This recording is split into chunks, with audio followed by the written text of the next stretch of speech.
All right. 5:30.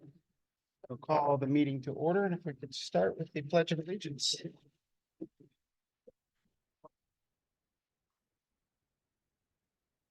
I pledge allegiance to the flag of the United States of America and to the republic for which it stands, one nation, under God, indivisible, with liberty and justice for all.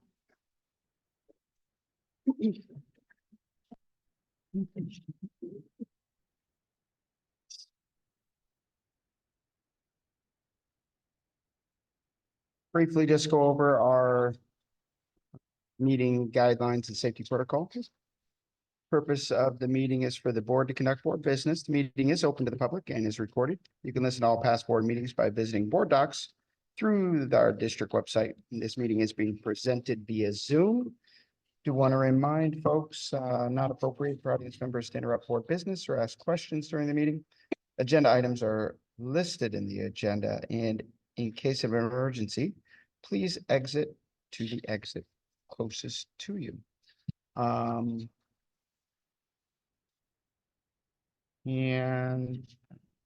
Director Roca, will you share our vision and mission statement?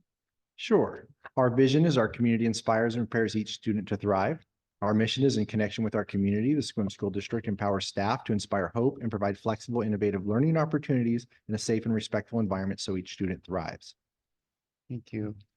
Director Halverson, would you share our land acknowledgement? Sure. We acknowledge the land we stand on. The Sequim School District Administrative and School Buildings sit on the ancestral land of the S'Klallam people.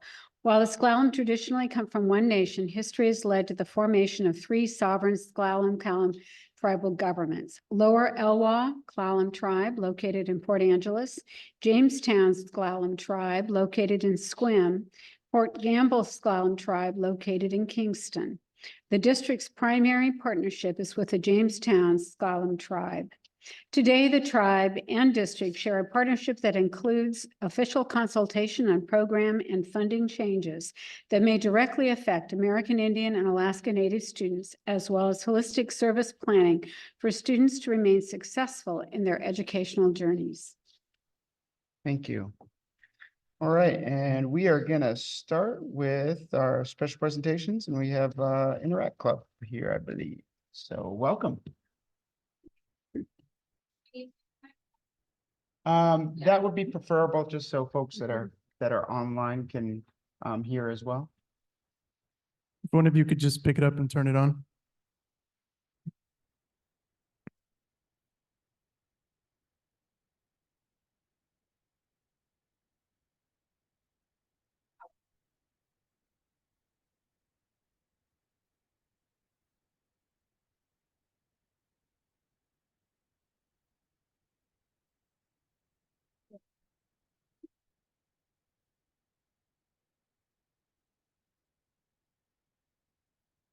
Technical difficulties, one moment. All right, give it a try now. Hello. Oh, there we go. Hi, guys. We are Interact Club. We've been around for many years, and yeah.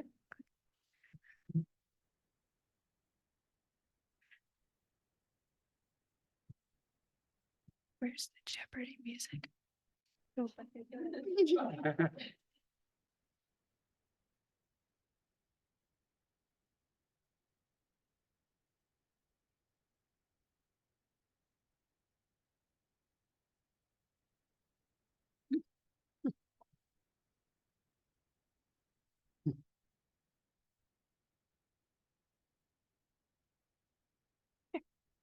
So our main motto for our club is service above self. We are dedicated to community service and volunteer services, both locally and globally as well. So that's basically all about us.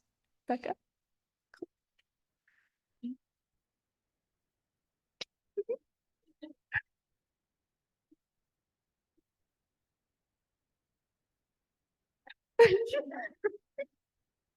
There we go. Yeah. All right, that's good. Interact Club is international And its organization is not just a Sequim High School thing. We operate under a larger name that pairs with Rotary clubs all over. So our Sunrise Rotary here in Sequim is our Rotarian club that we partner with. So, yeah.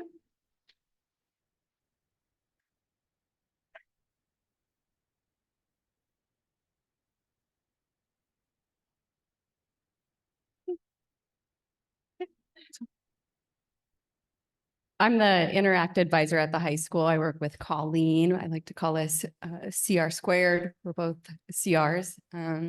We've been together for the past 8 years and we've been able to do a lot of different things. What I love about the club is that we really function on what the community local Rotarians are working towards in collaboration with high schoolers and how we can communicate and collaborate in order to serve our local community as well as our global community. We have several causes that we'll talk about today that have been near and dear to us for quite a while, that have been long sustained annual initiatives, as well as new things that we're always willing to take on. So we pride ourselves in it being student-centered. So I'm going to turn it over to them and they're going to talk about what we've done this year.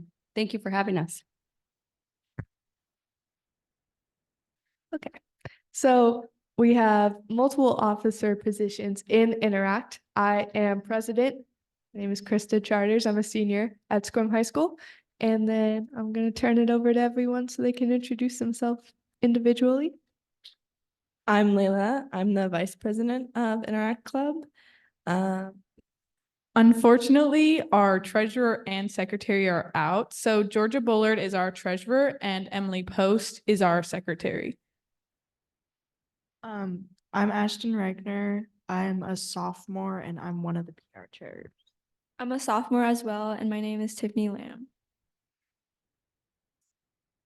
I am Becca Van Dyken and I do all of the photography for the club. One thing that our Rotarian clubs do is the four-way test, which is the precedent for every single action that they do and everything that they involve themselves with. So is it the truth? Is it fair to all concerned? Will it build goodwill and better friendship? And will it be beneficial to all concerned? That's kind of what we live by. We don't want to hurt anybody with what we do and we want to help everybody. So we recite this before every single club meeting, and it's a large part of our mindset in what we do.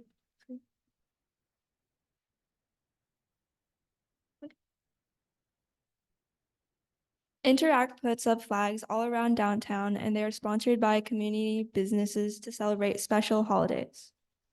Some of the holidays we do are for Labor Day, Memorial Day weekend, 4th of July, just things like that. And then at the end, we go back and we take all the flags down.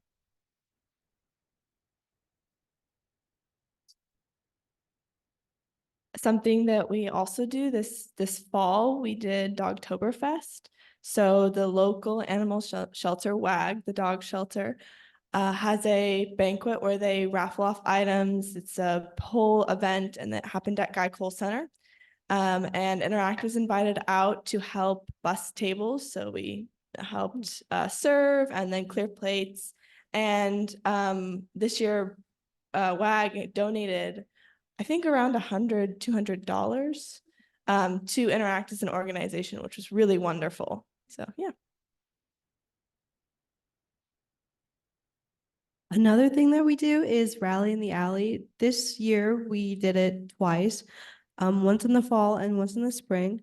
And this spring we did it at Carrie Blake Park and what was the other? We did it behind Oak Table in that area. It was really fun. We invite the whole community to come and we take things that they don't need anymore, maybe furniture or trash, and we put it in these big dumpsters and everything that is like viable, like couches, maybe even like door frames, doors, we give to Habitat and they can sell it in their shop.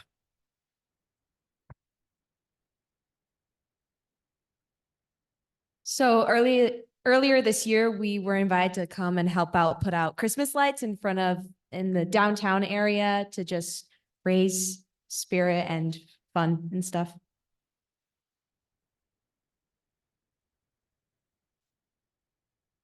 So this year, around Christmas time, we went over to the Boys and Girls Club and we brought in some senior citizens and we served them some meals and we bussed the tables, set them, and we also served coffee. All of us wore like these little antlers and glasses for Christmas festivity, and the choir also came and sang for them. This year in particular, we had an amazing experience with the Joe Rants and the Boys in the Boat premiere. As a club, we were all invited by George Clooney to go watch in Seattle and in Deer Park Cinema, which our entire club was ecstatic over just because it was a once in a lifetime opportunity and it felt so incredible. And they also donated money to Squim Education Foundation as well, which was amazing. So it just was absolutely incredible to see our community on the big screen almost. Okay, so Walk for Water is one of our longest running fundraisers that we do, sort of. It's not really a fundraiser. So pretty much is we go around the community and ask for donations to raise money for a well in Africa. And so we do this by going around to businesses and requesting funds for it. And then we try and reach a goal. I think this year was 4,500 and we did reach it and exceeded it. And with Walk for Water, we don't only go and ask for money. We then symbolize going and walking for water by taking empty water buckets from the middle school down to the Dungeness River Center and then carrying the water buckets full back to represent all of the people in Africa having to walk for their clean water.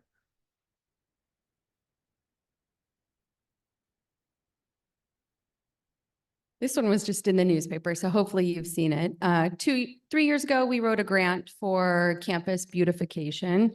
And one of our seniors, we had a little competition in the club to see who could create the best design. And then 2020 hit, and that was kind of put on hold. So Alyssa was able to put a sketch together and chalked it out. And then when we were not filling the halls every day, time passed, she graduated and the project just sat still and Alyssa passed away. And sorry, this is a hard one for me.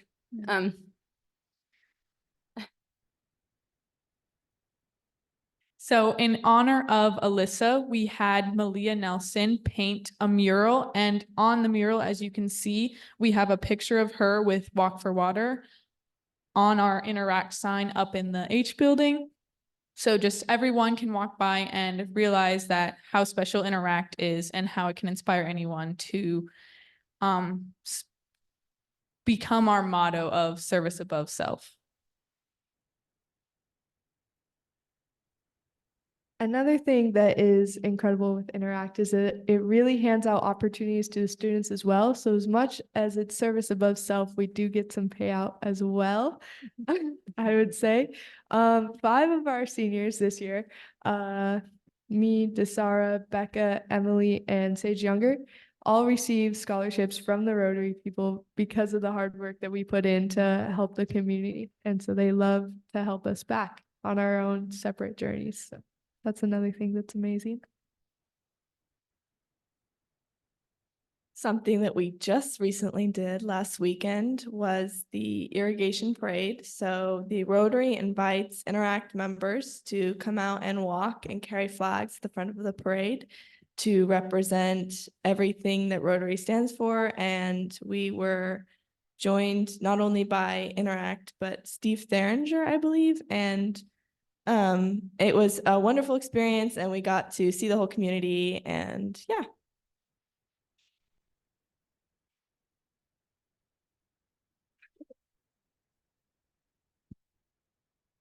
Also recently around the time of the parade, we also had the trash and show.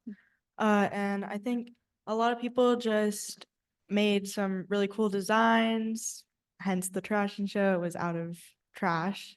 And we just went and set up chairs and tables and the little judging area, and it was really cool to watch and see what everybody came up with. Another thing that Interact does quite often is attend the Rotary meetings for the Sunshine Rotary that we work with. Every Friday at 7 a.m., a group of students who choose to go willingly early in the morning attend the Rotary meeting so we can understand what's going on, if they need anything in particular, and we also let them know what we are up to as we are partners in this. So yes. So if you have any questions at all, please let me know, because that is basically us. We love to help out in every single thing that SQUIM does and everything that they stand for as well. So whether it's the irrigation festival or just school events, we're always there, whether it's taking down chairs or setting them up or anything else. So yeah, thank you for listening. Thank you. Thanks. Questions? Not to let you rest on your laurels right here for a moment. When do you start thinking about your next year, sort of what your projects might be? Do you sort of just mull it over the summer and make some decisions in the fall, or are you already thinking about that for next year? Well, we elect our officers for next year, June 3rd, and then beyond that, we kind of leave it up to them. There's some things that are always annual things, like Walk for Water, flags, holiday lights, that carry over regardless of who holds the position. But it's really up to officer meetings. We do start looking once they get elected. It's what do they want to do with the club? So I would say mid to late summer, probably. Well, these are really great projects. Wonderful. Yeah. We have a couple like back burner things too that we have come in and out of, like raising funds for shelter boxes for disaster areas. So we've raised money for hurricane areas. And, so we've got some that are ongoing and things that we can do, but it's really up to the officers to decide what they want to participate in and what they value and what they think is important. So. Great, thank you. Other questions? I think we also have is Pat with us online too? So just wanted.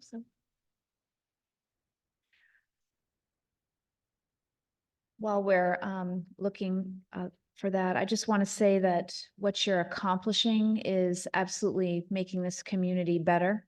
And being relatively new to the community, what you do is so noticeable. So from the get-go, I've noticed the flags. I saw you in the parade. I hear about the Walk for Water and haven't been there myself yet, so I look forward to that. But to just have that commitment and have such a large group show up time after time for what you do, it shows amazing commitment. So really impressed. Thank you. All right. Good. All right. Well, thank you very much.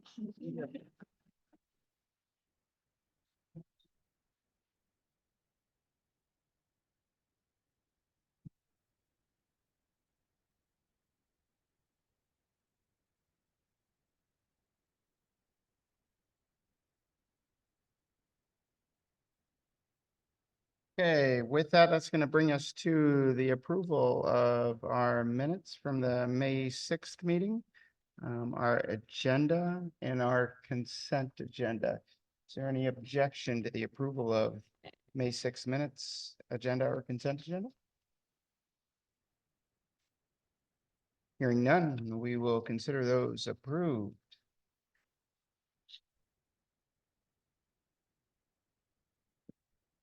That's going to bring us to the public comment portion of our meeting. And do want to mention that if you are currently attending the meeting via Zoom, you can use the public comment feature by using the raise hand, or you can make public comment by raising hand, and that should be located at the bottom of the screen. And that way we can put you down for a request to make public comment. Oh, okay.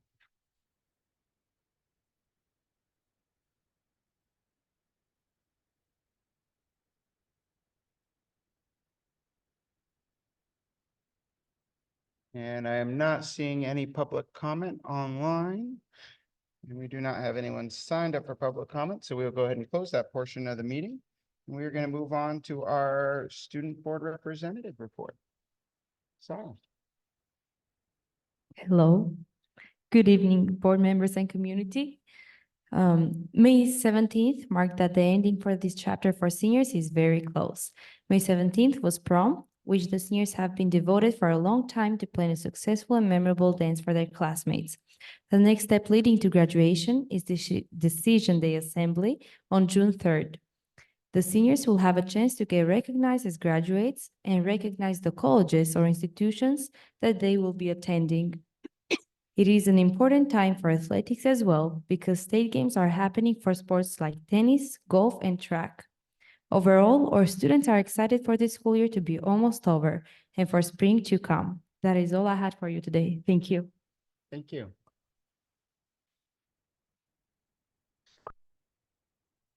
All right, next we have reports to the board. And I think we're starting with our highly capable program.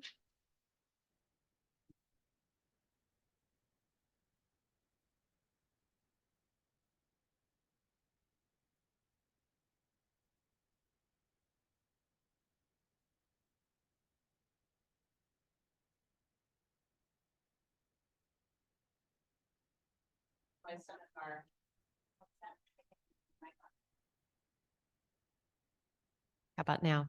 Mhm. Yes. Some of the pictures of our students, very proud of them. If you want to advance to the next slide. So here's just a brief snapshot of where we stand right now. Our numbers are looking about the same as the fall.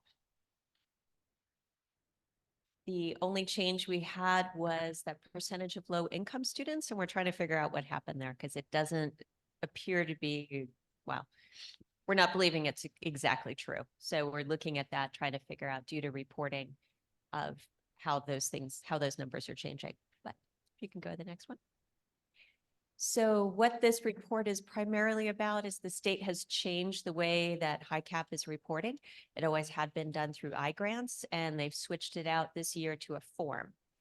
And the form is just due by the end of the year. We don't know when the next one will be available. It's all in process and they're working on it.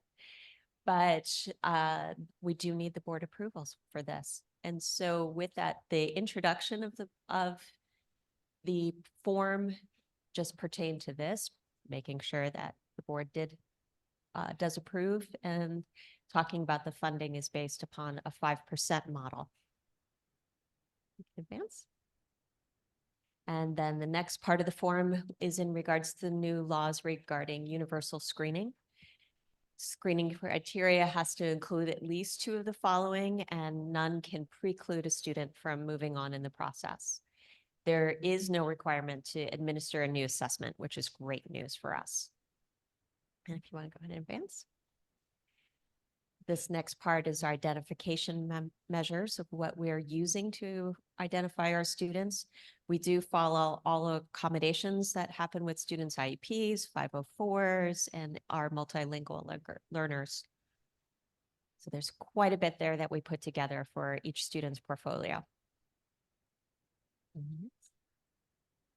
And the next part here, it's a little boring in terms of its numbers, but it's basically asking us to define how we put together our programs.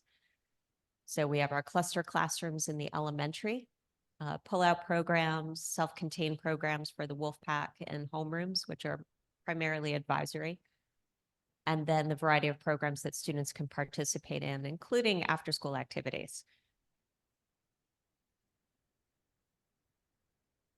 So we've went over some of these back in the fall when I first presented. So we've had this existing law, and then we'll move through to the next one here.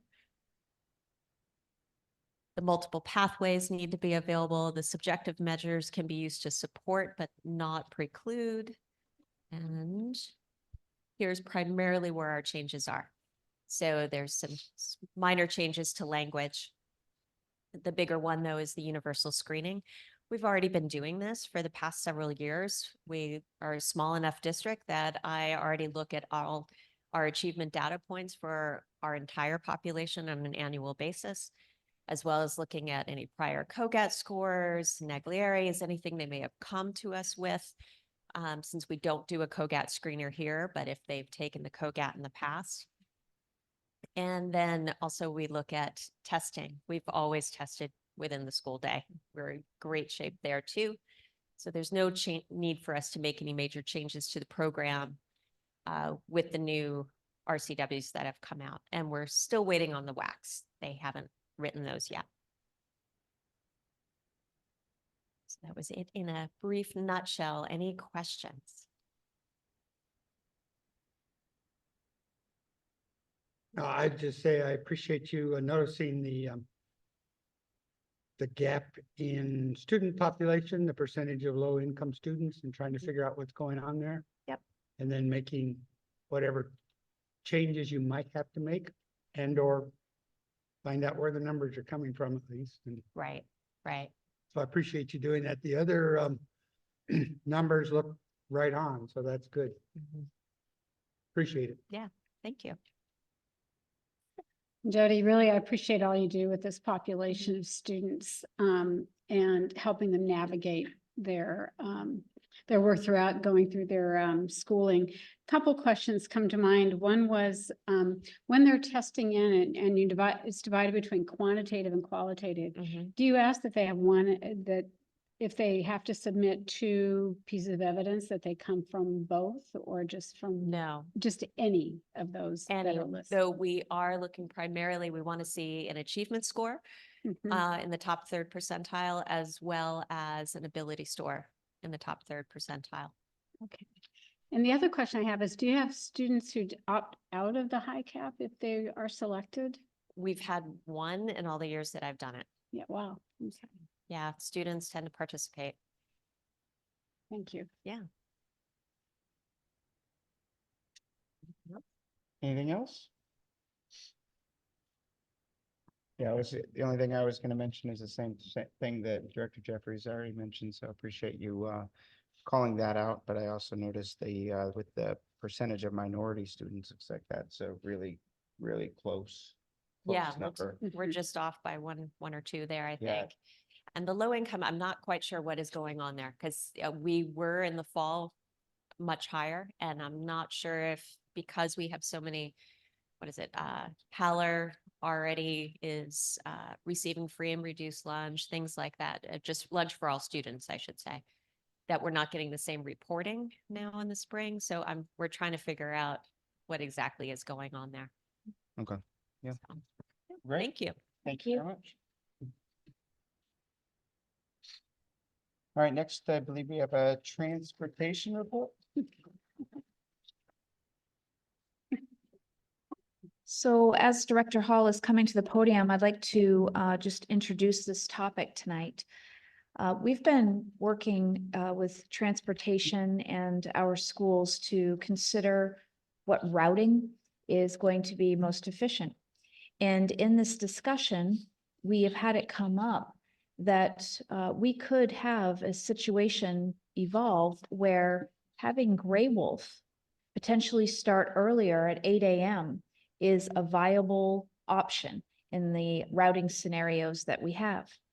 And we would like to discuss tonight what some of those pros and challenges could be.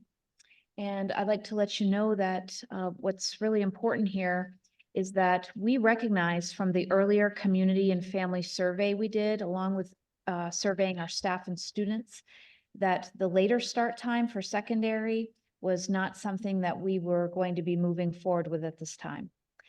We're continuing to honor that decision 100%. This that we'll discuss tonight is solely about Gray Wolf Elementary. It would not affect any other of the campus times. And I think as Director Hall goes through his presentation to you, you may develop some questions and we'd welcome those for sure.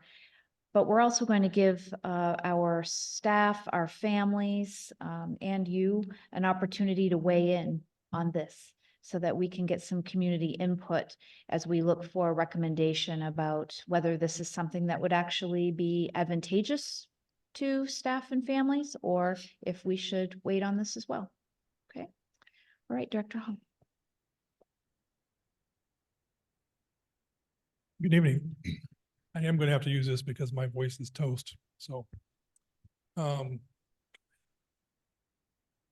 one of the things that the options that we have for doing this, of course, staying status quo, just like we're doing it now, where we're coming here first to the stadium lot. We use a transfer bus system to take the kids out to Gray Wolf. Or we can change this bell time to accommodate an 8 a.m. start for Gray Wolf. So the status quo, of course, would be no change in bell times or pickup and drop off locations. So change bell times to accommodate an 8 a.m. start for Gray Wolf. All of our buses would drop off at Gray Wolf at approximately 7:45 a.m. All buses would then traverse back to the stadium lot to drop off for Helen Haller, the middle school and the high school. That's about approximately a 15-minute run from Gray Wolf back to the stadium lot. The benefits in changing this route system like this is eliminates the transfer buses by starting at Gray Wolf. It reduces the AM bus time for the K2 students, and the K2 students are able to get on the bus sooner in the afternoon. Back one. Impacts, of course, would be the K2 students will be on the bus longer in the afternoon than they are now. The benefits, of course, are eliminating the transfer buses by starting at Gray Wolf. This helps us out with also mitigating risk a little bit with transfer buses, reduces AM bus time for our kids, and again, the K2 students on the bus sooner at the school. Route times may increase for some routes. We're looking at this with our routing now to increase our efficiency. So there could potentially be an increase in how much time the routes are running. Of course, the K2 students are going to be on the buses longer in the afternoon and less time from disembarking from the bus to class start time in the morning. This is what we'll need to do to further look into this. Of course, decide on the Gray Wolf Elementary start and end times. Of course, the family and staff survey to go out. We have to build our draft routes. We have to draft routes for accuracy and flow, fine tune our routes, recheck our routes, and finalize our routes. So currently right now, Kevin Hellman, who's my main router, is doing an excellent job in trying to rebuild the routes for next year. With that, I'm going to start running those with him and just checking the flow, checking the times. And then we're all going to have to, there's going to always be, some redoing of everything. So we want to make sure everything flows well and that we're maximizing our buses and we're maximizing our time. So we're going to spend some time in doing this. And the survey.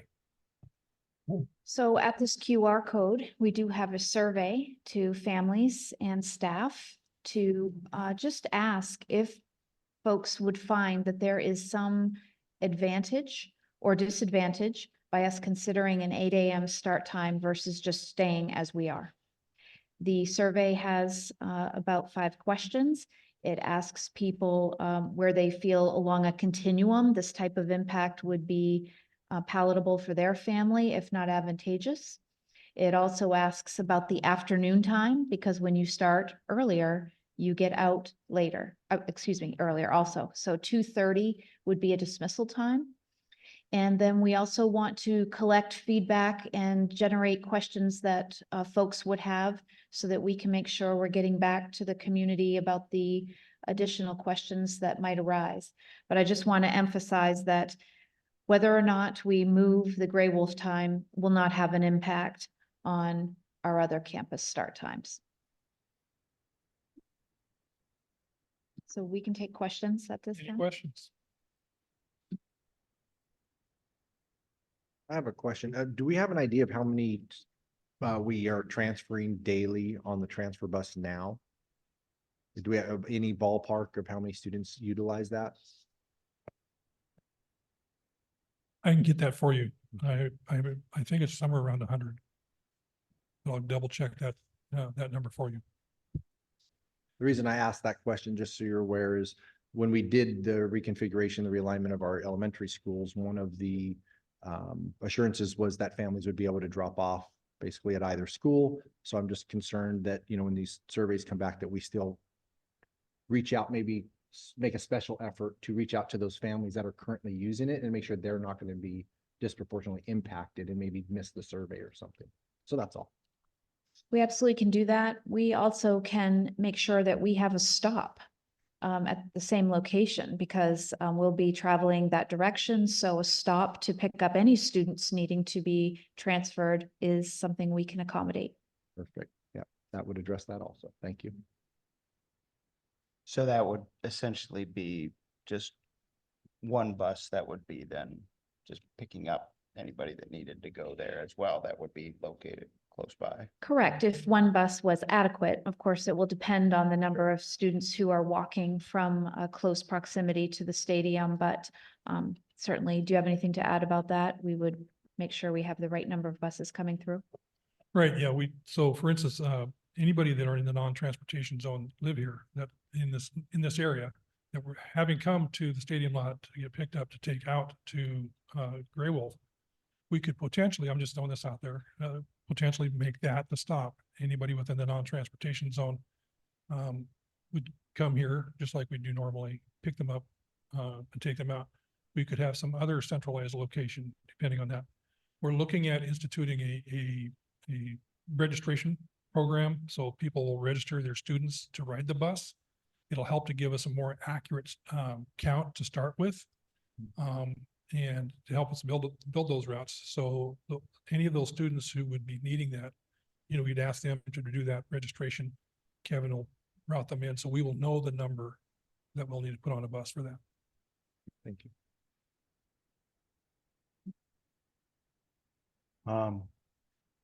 I also assume that this would potentially have some implications on contract hours for staff. So you'd have to have discussion with bargaining units too, if there was any conversation around contract hours. If the time for students change, it would also probably change staff hours, right? Correct.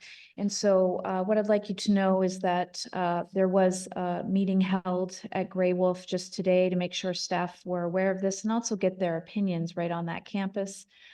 There seemed to be reasonable support for this exploration.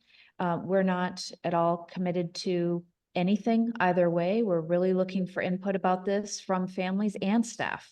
So I'm sure we'll get feedback about what we need to be paying attention to and take into account in making this decision.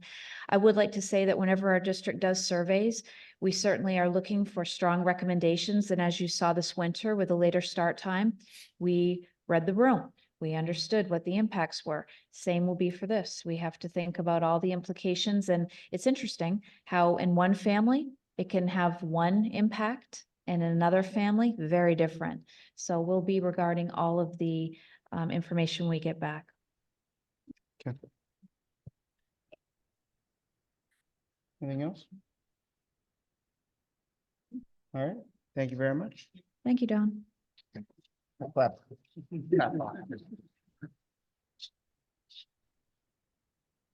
Next, we have our finance and enrollment report.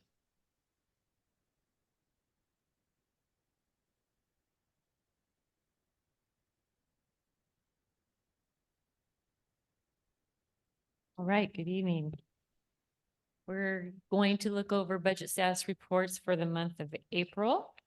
And we'll start with our fund balance report. And this is just reporting the ending fund balance in all 5 of our funds. And so for general fund, after revenues and expenditures, this month, our ending fund balance is $3,643,261 in general fund. In capital projects, it's $4,388,259. Debt service fund is $75,766. Associated Student Body Fund is $503,784, and Transportation Vehicle Fund is at $959,408.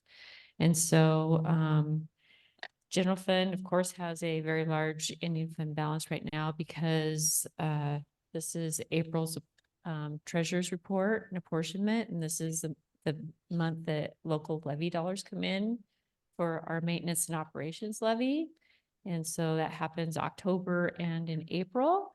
So it puts this bigger deposit into our account, and then we have to use this for the remainder of our school year through August. So it will definitely, you'll see it go down because we will have a small apportionment in May and June, and then in July and August, we'll have larger apportionments to end our school year. So you'll see it fluctuate quite a bit over the next few months. Okay, our next report is our general fund activity report. And this is the same information, just broken down for general fund, and it breaks down our revenues for the month and year, as well as our expenditures for the month. And then in the blue is last year, April year to date. And then I put the percentages. And if you look at the percentages of revenues last year compared to this year, it's all both right in there at 66%, and our expenditures at 92%. So we're just right on track like we were last year in April. And the 92%, of course, includes all of our encumbrances for salary and benefits for the remainder of the school year, as well as any of our purchase orders that are encumbered for the year for utilities, open purchase orders for any of the repairs that we make if they need to order things or go to Home Depot, bigger purchase orders like that. So those are already open and encumbered. So in that 92%, that's part of what that is.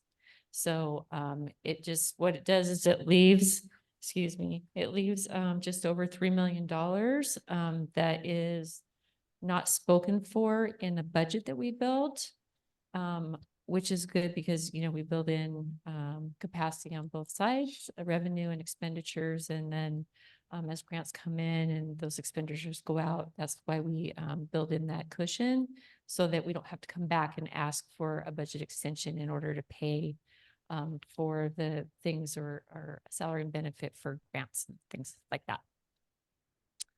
Okay, and our next report is our expense summary by object. Same information broken down in a different way. Salaries for certificated staff, classified staff, benefits are for both certificated and classified. And then our supplies and materials, purchase services, travel, and capital outlay for the month of April, and then year to date. Any questions on those three reports?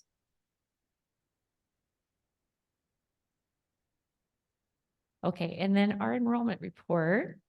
Our enrollment from April to May has stayed consistent. So we had a drop in April, but then our count in May, there was a drop. So we'll see what June brings. And we are using May numbers right now for budgeting with our F203. So as we are getting new numbers for enrollment, then I just keep updating the F203, and then we're building budget off of the most current numbers. Any questions? Oh, I do. And our ending fund balance is at 7.5% right now. So like for 1 month. Great. Questions? All right. Thank you. Thank you.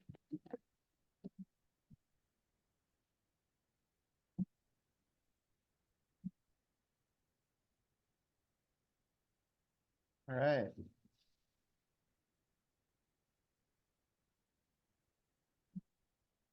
Next, we have our superintendent reports. Thank you. Okay, I'd like to update the board that our long-range facilities planning group is in full swing. We had our second meeting this month. And what I would like to report is that we have taken an educational approach with the group to make sure that there is background knowledge about the history of capital project levies, bond attempts.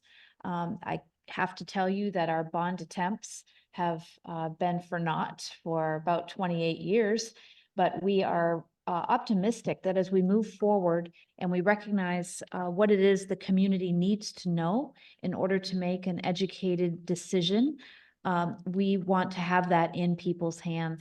So this group is very committed to learning what the communication channels should be starting now. So the folks that are on our long-range facilities planning group will be posted on our website, and we will be making it known so that folks who might know these people can approach them. We also will be thinking about the ways that we can be approachable and setting up opportunities so people can speak with us around our long-range facilities plan. The next step, though, is that this week we will be having building conditions assessments. So that means a team of certified assessors will come to our school district, walk each of our buildings. We'll be asking questions of our team here, but also just assessing the scope of our buildings and the systems and how old they are or what needs to be modernized, and take into consideration what we're already doing with capital projects to modernize. I'm really happy that this is happening because A, it's required, so we're getting that lift off, but B, it will allow data for our long-range facilities planning group to actually look at and help to prioritize what directions should happen going forward. So that is very well planned, and I'd like to say that our maintenance team here is just amazing at getting things together so that this team can be welcomed in. So we thank everyone for that. Another team that I'm working with is the Revenue Advisory Committee. This committee focuses primarily right now on timber sales in our region and timber funds that are slated to come to junior taxing districts, Sequim School District being one of them. I'd like to let you know that at this time, Sequim School District has potential for approximately $435,000 in paused timber sales. There are a number of reasons for paused timber sales, and we are learning through the Revenue Advisory Committee how you can actually plan for when some of this revenue may appear in your district, because we all know right now would be a marvelous time to have those funds come through. That's not going to happen. There is a sale that is going to be considered for approval in July, but we will be studying. And today I did volunteer to be on a pre-sale committee that will look at upcoming sales and help to forecast to the junior taxing districts what is coming up in not just the year to come, but longer term, so that we're able to have better advocacy around timber planning, and also make sure we're aware so that our budget planning can also respond if indeed there are sales to come. So if you have any questions about that, I'm in the learning and education stage, but happy to share what I do know. Along with the Revenue Advisory Committee, I did have a meeting with the Department of National Resources Chair, Hillary Franz. She was able to give me some excellent background about the development of the common trust lands across our state and how those do benefit school districts. The common trust land money comes to school districts through the acquisition of bonds. When your school district doesn't pass a bond, you don't have the step to get into the common trust land money. And so that's one thing I want us to be talking about in our long-range facilities planning group, because school districts that are actually passing bonds are having access to a fund we currently don't have. So I want to be sure that we are setting ourselves up to be able to benefit from common trust land money, and making sure our community is aware of the advantage that could bring us. Another meeting that I attended was the SQUIM Prairie Irrigation meeting. This irrigation meeting occurred as a special meeting, and we were invited as a school district because we have a school farm, and the school farm has irrigation shares in the region where this decision is being made of whether to pipe the ditches or not. And so it was very informative. It was attended by a strong contingent of folks that are representing multiple viewpoints and perspectives. So I was very glad I could hear all of those concerns and wishes. And our school farm has a number, hundreds of shares for irrigation. So it will be something that we continue to pay close attention to as that decision moves forward. We did have our auditor exit conference for this year's audit, and I would like to commend Darlene and the business office team for very strong audit results. We will see posting of the audit by OSPI and the state auditor soon, probably by the end of the month. And so we'll let you know when that is up and available. But I think what we heard in the audit is that we had ESSER audited in addition to our general fund, and that came back without any concerns or issues. And so I'm very pleased to say that for money that comes into your school district in COVID times, without explanation of what the end game will be for how things will be monitored and what will be expected, SQUIM School District did very well through that. So I'd like to make sure we mention that. We also had Title I audited, and same, completely clean bill of health, and you all were there to hear that. So if you have any comments about that, happy to give us time to share.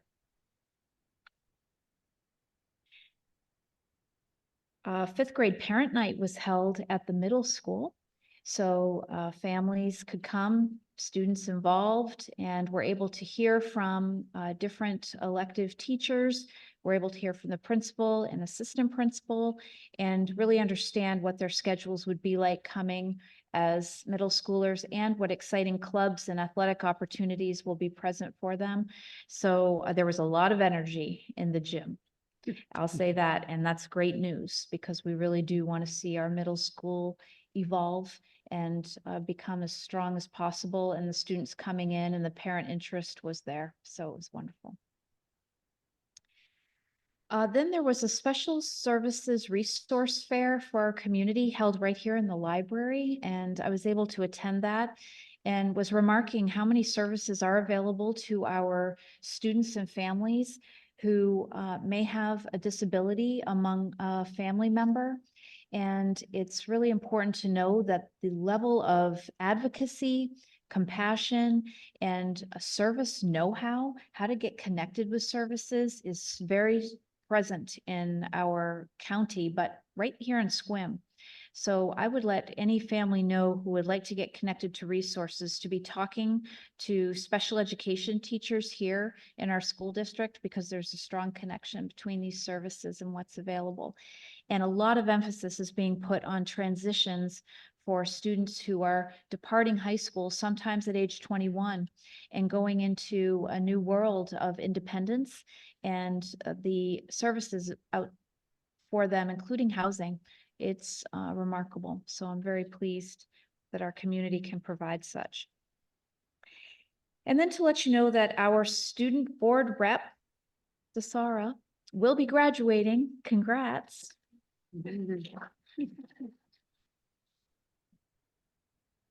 But we also do need to find someone who will follow Dasara and Ariana, of course, next year. And the applications will be open, or are they open now? Do we have, okay, they are wide open, and it is through May 27th. And we will be meeting at the district office boardroom next meeting. And once we've got these applications, we'll have a new space to be able to share with our new student rep and with you. I'm sure you'll be excited to access that. And I'd like to thank everyone who's helped to set up the boardroom and who has it ready for our future meetings. This current meeting right here was tech set up that we need one more week to get it underway, but we're this close and it's quite a space. So we look forward to a new room, a decision on a new representative, and we'll be really happy to celebrate you in your last meeting and say good luck as we say goodbye. All right, that's all. Do we have, did we find out about the board members that we want to be involved in that? In the selection of? Yeah. No, we have not selected anyone. Did we talk, well, do we need to do that? Okay. So, yeah, typically we would have, 2 board members volunteer for that activity, so you don't have to decide in the moment, but certainly you could express interest if you were so inclined. I'll express interest. Consider it, not an action, consider it expressed. Anybody else want to express interest? I support her. I would as well. Eric? Okay, Okay, we got it. all right. We have 2 people that have expressed interest. If there are more, we could put it to a vote, but maybe we'd have to amend the agenda, but let me know if you are interested then. Any other questions regarding the superintendent report? Yeah, I'll just say I've attended maybe 5 exit meetings, audit exit meetings, and this was by far the shortest. Least, I mean, it was, they were very complimentary of the SQUIM school system and the job that Darlene and her team had done. So that was very nice. Very short meeting because there wasn't anything except A-OK, everything's fine, which is great. Also, that the facility, long-term facilities committee, and I've sent a couple emails. We do have several potentially large communities being proposed in the area. There's one right now under construction over on 7th Street. And there's the Habitat for Humanity complex, if they get that off the ground. And then there's a large one in Carlsbad that's been proposed, and an even larger one over by John Wayne Marina. I don't know what they mean for the schools, but it'd be good to keep our ear to the ground to see what impact these may or may not have over the next 5, 10, 15, 20 years. So to your point about that, we have contracted a demographer. And so each time we are made aware of a subdivision that is going to be proposed or is already underway, we're sending him all that information. And so he has started to get sub-reports back about impacts as far out as 2050. So that type of information is coming from multiple angles. We're working with the county to get information as well, City of Sequim. And I think that we're going to be keeping pace with these developments. And actually, I invited our demographer to attend the John Wayne Marina developers presentation for the EDC so that he could be aware of the makeup, because there will be some intergenerational family housing proposed to be built in that development if it indeed is approved.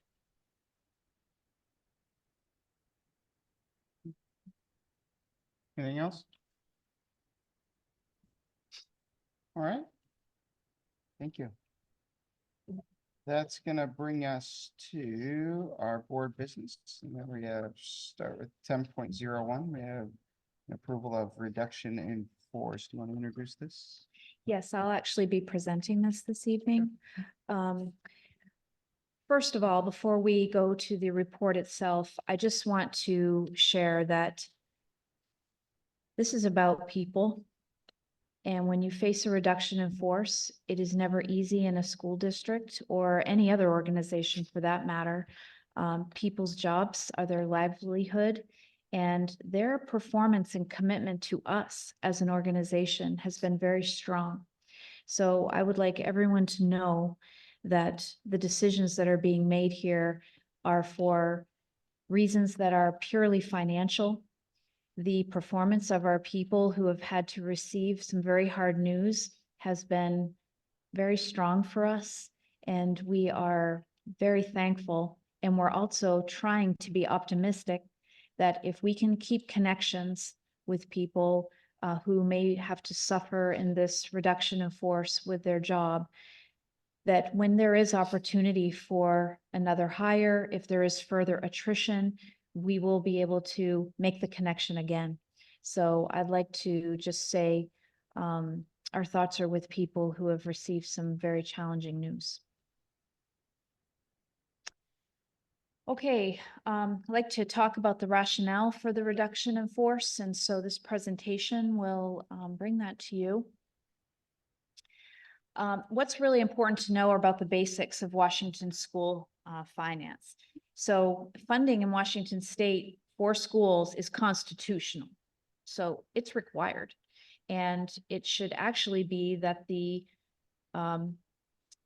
abundance of school funding occur through this mechanism. It's becoming more and more challenged to see this happen because of the changes to the prototypical model. Things keep changing, and so percentages over time seem to be going down. I'm going to give you some of the challenges that I see from the formula for SQUIM specifically. We're challenged because this prototypical model is entirely based on enrollment. And so if you are a school district that is facing enrollment either plateaus or decreases, that's a challenge. In SQUIM, I will say we have it better than some school districts that are facing dramatic drops. But since COVID, we did see a dramatic drop and we're slowly climbing back. But it does feel as though we're at a bit of a plateau. I also will say that we have apportionment rates on the state prototypical model for which the rate of apportionment is so low compared to what the actual cost of the position is, or there is no funding for a particular position. And so when your school district is comprehensive, like SQUIM School District should be and will be, it is a formula that doesn't help us in every area that we need it, nor to the degree we require it. Also, the number of FTE, full-time equivalent positions that are apportioned doesn't match the number of employees that we have chosen to hire over time because we have felt we needed it. So that is one thing that makes reductions so difficult. We wouldn't have hired folks if we didn't think we needed them.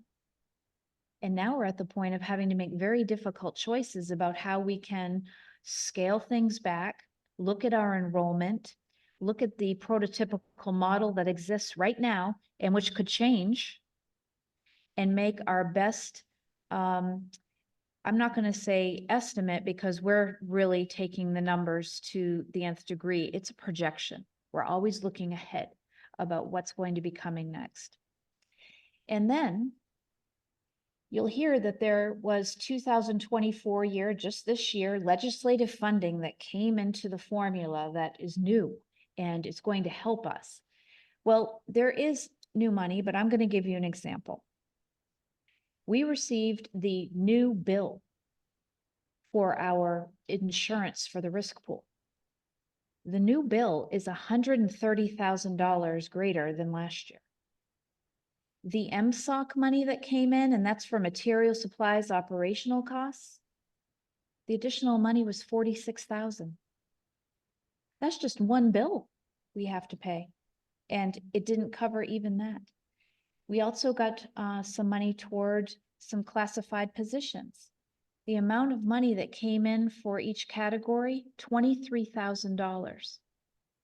Just to offer an employee a benefit of your health insurance, your dental, you're approaching just about that amount of money. So a benefits package being covered is a help. I'm not going to say it's not, but it is nowhere near a help that's adequate to keep us from being in this financial position.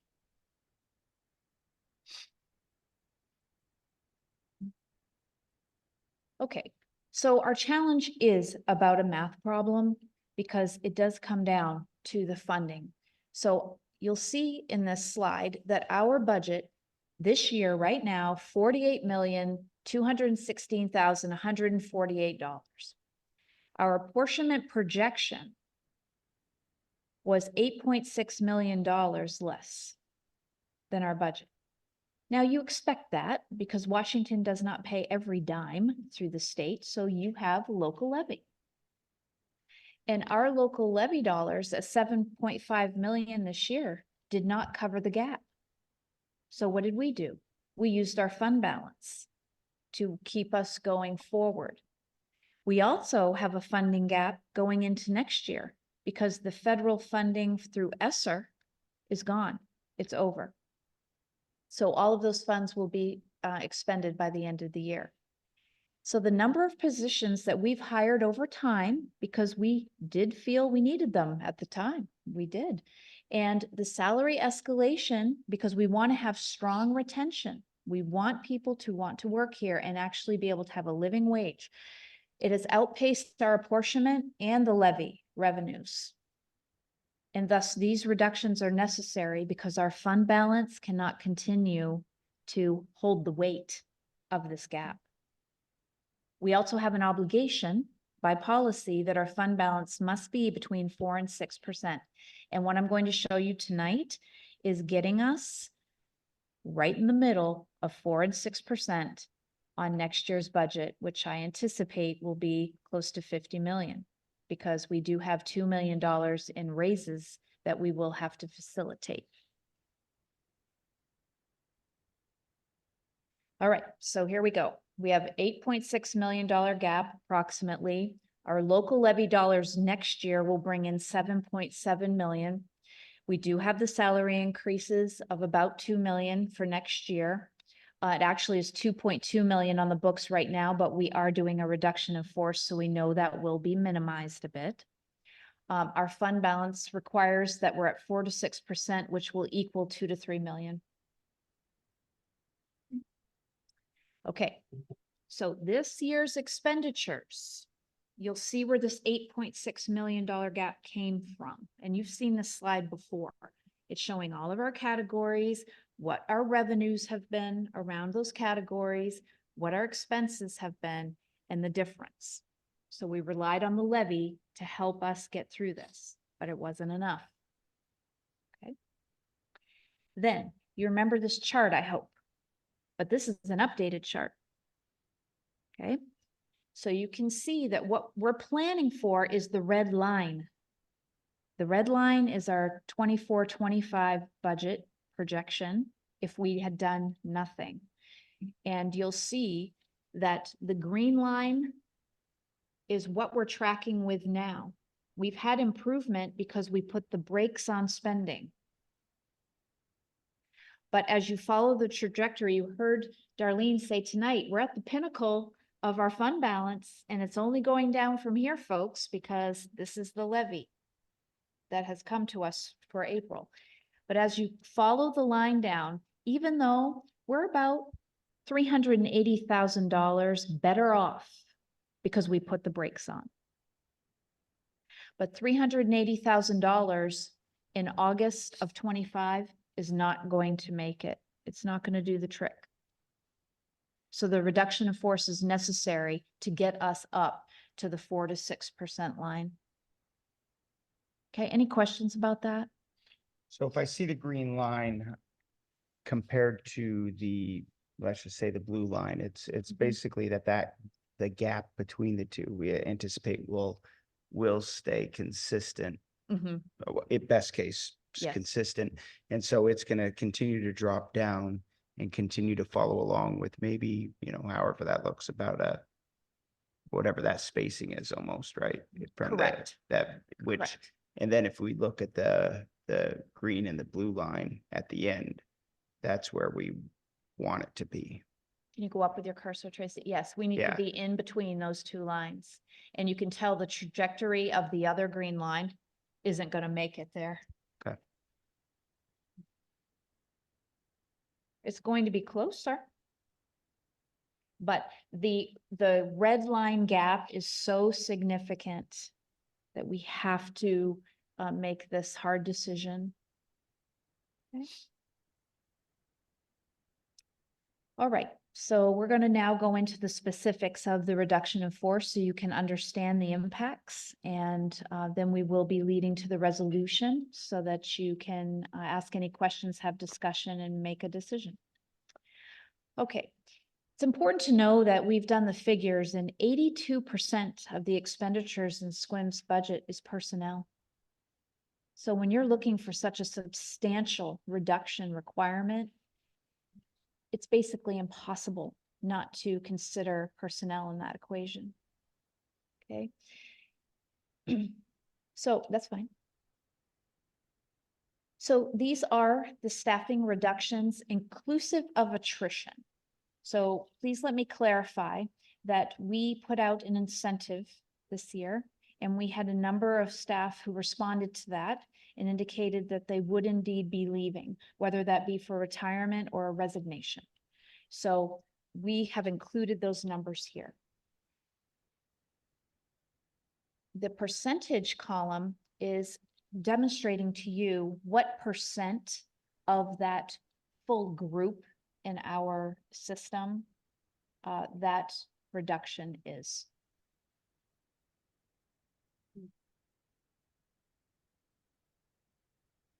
Now I'd like you to look at the total savings. The estimated amount of state savings at the very bottom is 2,751,000. To be between 4 and 6%, we need to be at 2.7 million.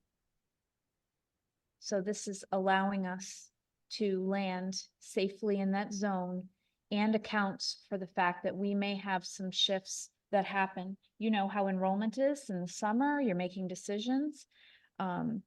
This is certainly ambitious, but it's necessary for us to be able to meet that criteria, because remember that red line, it was going to be under 0, which we can't have happen. The total number of reduced positions, 28.3. Okay, let's go to the next slide. This is the reduction in force impact that I'd like to point out. These are folks who have heard that their jobs will be impacted not by choice. Okay, so we have not had any certificated folks who have had a reduction in force because the incentive plus people who had made prior decisions have gotten us to the point where you saw those certificated reductions. Paraeducators face 9 RIF positions. District office has 1. Custodial has 3. Clerical 2, and transportation 1. These are not FTE. These are human beings who have received this message. And some of them are part-time workers, but I just wanted you to be clear about how many impacts we have. And we really are thinking of these people who have had to hear this message.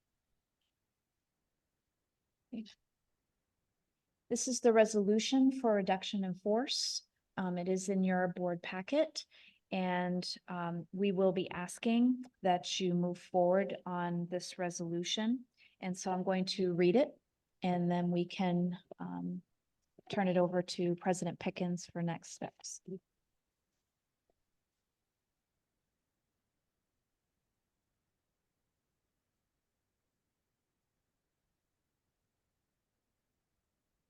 Whereas the projected deficit for the 2024-2025 school year will impact the SQUIM School District's ability to maintain current educational program and service levels.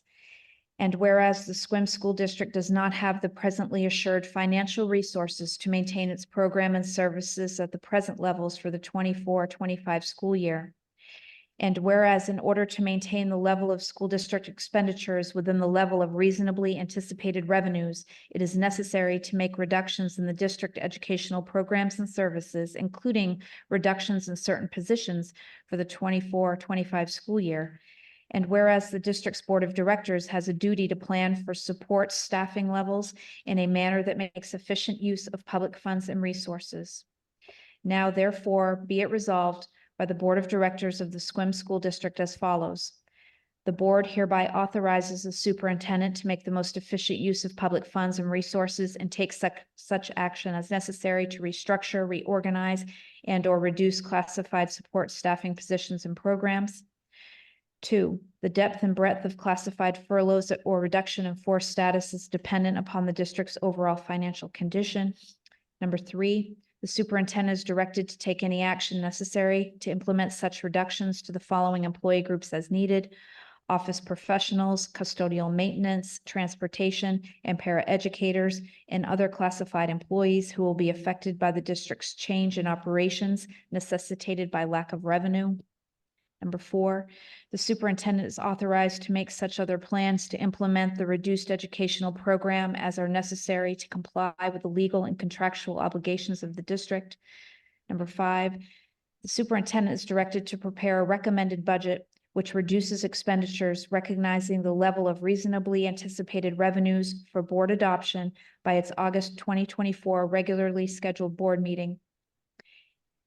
And it would read, adopted by the Board of Directors of Sequim Schools, District Number 323, Clallam County, State of Washington, at an open public meeting held the 20th of May, 2024.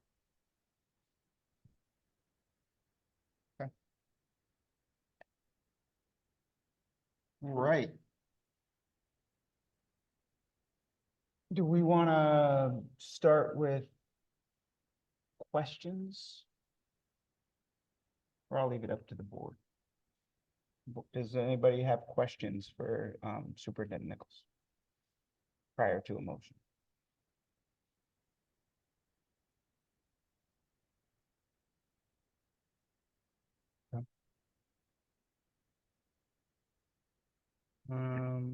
Then we would start with a motion.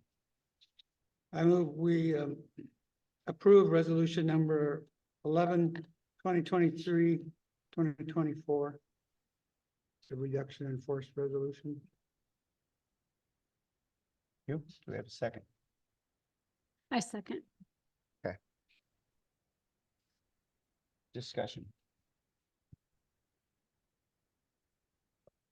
I will say that I do appreciate the superintendent's detail and hard work that went into this very unfortunate task. I will say this is one of the hardest things that a board member has to do. And it is my hope that we see in our projections some improvement so that we can bring at least some of these folks back to keep a connection with them and know that it is purely a result of just this budget. And the fact that we have to fulfill our mission as a school district, there's no way around it. It has nothing to do with the qualities of the people who have had to be let go. So I appreciate the hard work that went into this very difficult task. Yeah, I've been following some of the other school districts around the state that are in probably much worse conditions than Sequim. I haven't seen many that say there's no problem at all and we don't have to do anything. They're all 295 districts are getting hit with something similar to this. And some of the solutions that those districts have come up with are pretty draconian, in my opinion. And I think this sounds like it's a decision that very difficult to make, but I think given our current situation, we're doing what we can to make the best of it. But I agree with you. It's always hard to the people involved that are looking at this. Hopefully something might change, but in the state, it's very slow to change, and I'm not optimistic about some kind of windfall amount of funding coming into school districts to alleviate this problem anytime soon.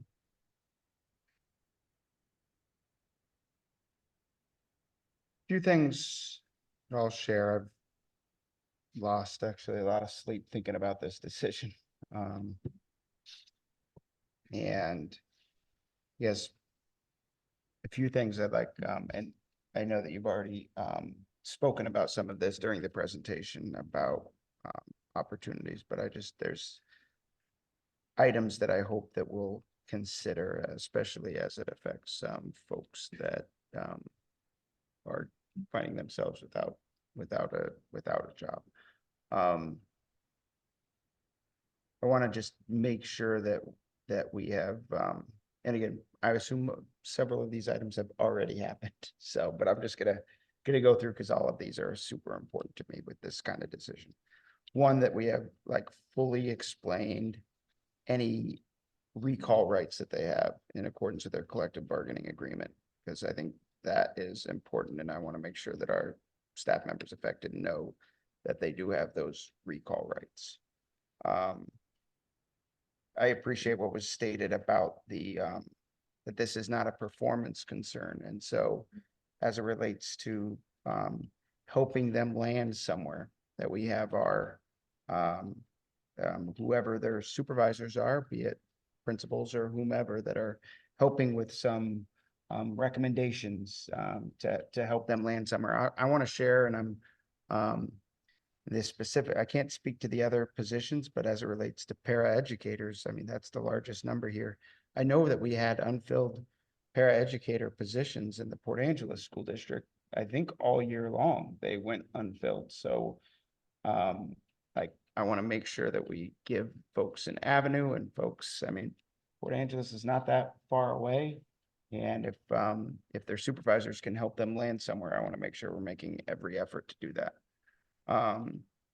Also, communicating with them about potential substitute opportunities. That every year, right, we have those unfilled sub positions, and a lot of times it's I know there's some hoops to jump through around getting a sub certificate and things of that nature. But I know from a teacher perspective, folks usually don't like to give up their planning period to cover and that sort of thing. So I know that's an impact there. So if we can have some avenues for folks to pursue those options, and then especially with not just teaching subs, but classified subs too, right? Because yeah, those gaps need to be filled.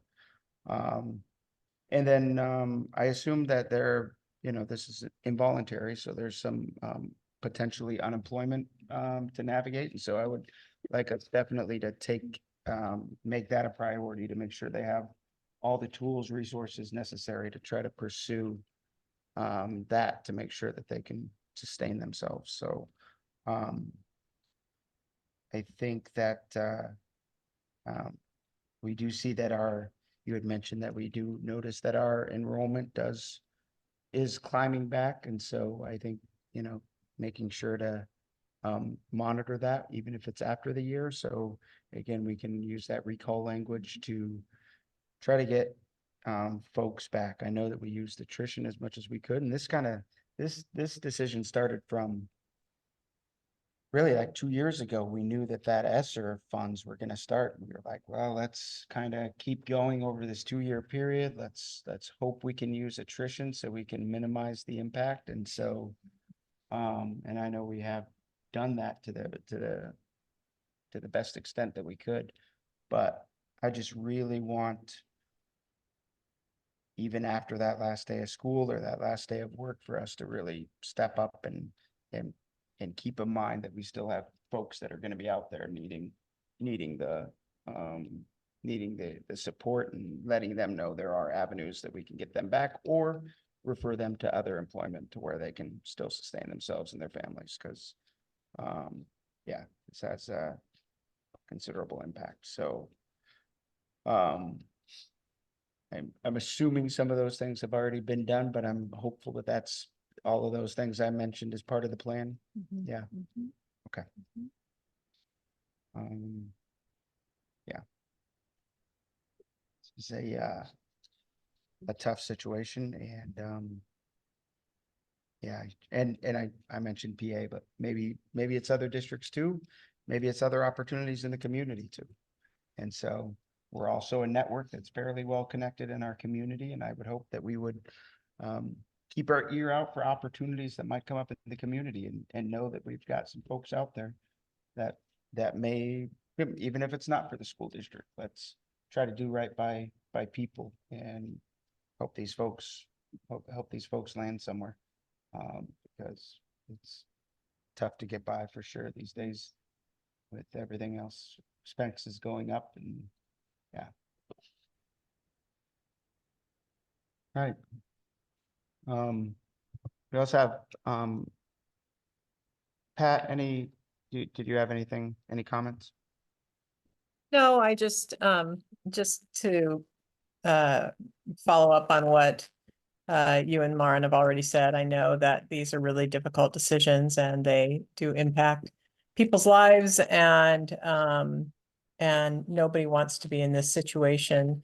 But on the other hand, as she said, as Maren said, ultimately our job is to make sure that we are on a sound budget footing and that and sometimes that requires these really hard decisions. And so I appreciate that the superintendent and her staff have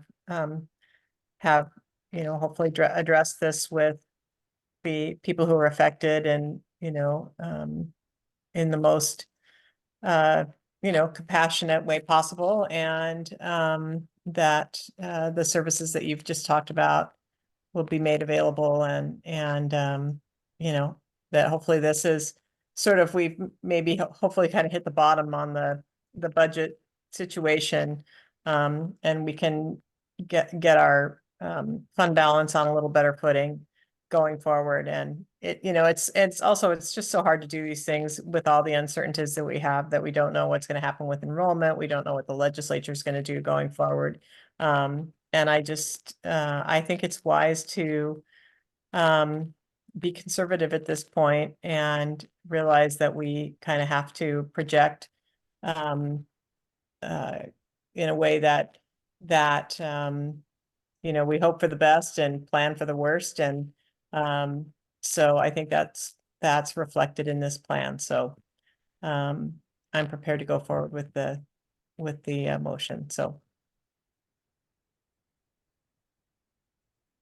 If there are, sometimes we can't predict like certain grants that might bring in funding that would require a staff person because it's still an application process or there's still a plan. If any of those were to get approved that we haven't already foreseen in the budget, that recall language would apply. Like say if it's okay, based on this approval, we do decide we need a paraeducator, you could use the recall language for that as well, right? If there's something unanticipated.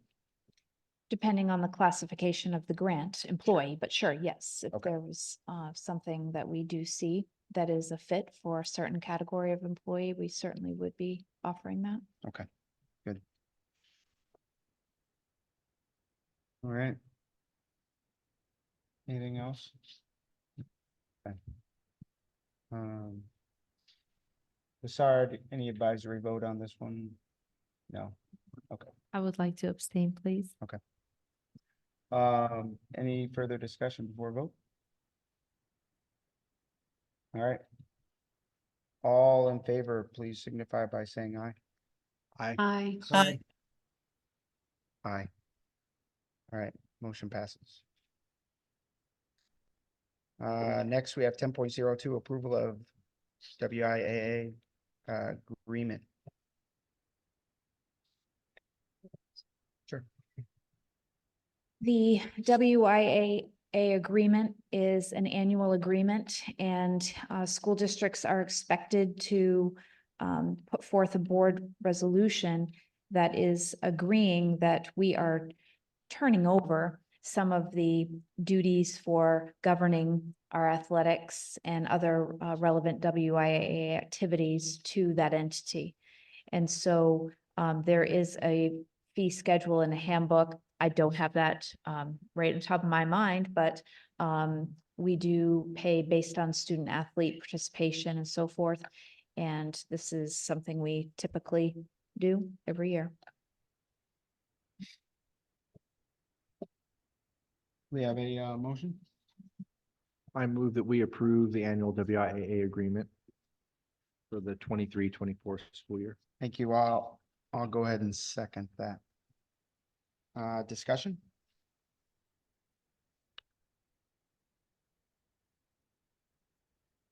This our advisory vote. Aye. All in favor, please signify by saying aye. Aye. Aye. Motion passes unanimously. OSPI, local community grants.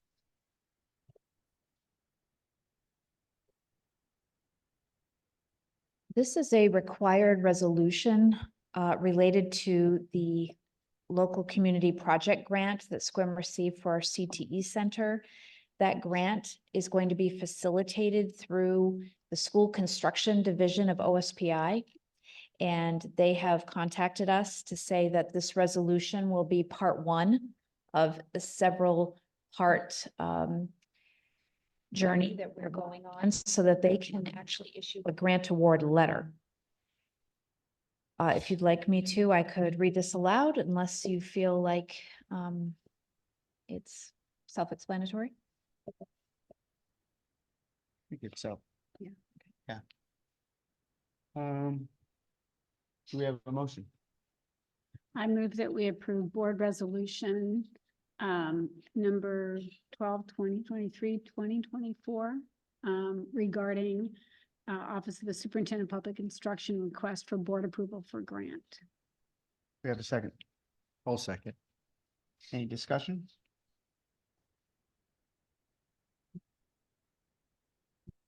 All right, advisory vote. Aye. Okay, all in favor, please signify by saying aye. Aye. Aye. Aye. Motion passes. Next, we have the approval of the highly capable program. I believe that was already reviewed earlier. So do we have a motion on this?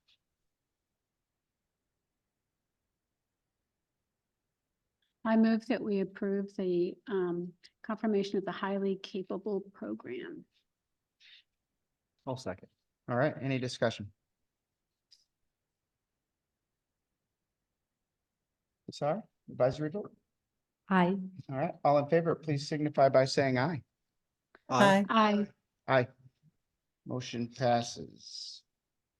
Next, we have a second reading and approval of policy 6550, capitalization threshold for leases and subscription-based information technology arrangements.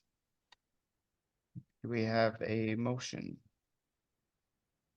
I move we approve the second reading of policy 6550, capitalization threshold for leases and subscription-based information technology arrangements, otherwise known as CBITSAs.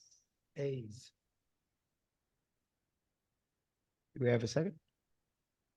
I second. Any discussion? This is just the policy approving the threshold. It's not on a particular lease for approval, correct? Correct. Thank you.